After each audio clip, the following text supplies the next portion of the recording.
I've always been behind the scenes. As an artist, a photographer, a hairstylist, I've spent years working with my hands bringing creative ideas to life. But being on camera, that's completely new for me. The name Obscura comes from the idea of camera obscura, an early way of capturing light and turning it into an image. I've always loved that concept, how something hidden can be revealed in a new way. In a way, that's what this channel is for me. Motherhood changed me in ways I never expected. I had a difficult birth, and the transition into being a mom was overwhelming. I felt like I was losing parts of myself trying to figure out who I was outside of that title. But sewing became my anchor. It gave me a sense of creativity, control, and calm in the chaos.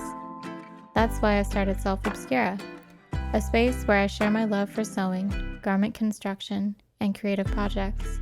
I make things I'd want to wear or dress my child in, and I break down the process so it feels approachable whether you're just starting out or looking to refine your skills. Stepping in front of the camera is a new and vulnerable experience, but I'm embracing it. If you love making things, learning new techniques, and finding joy in the process, I'd love for you to join me on this journey.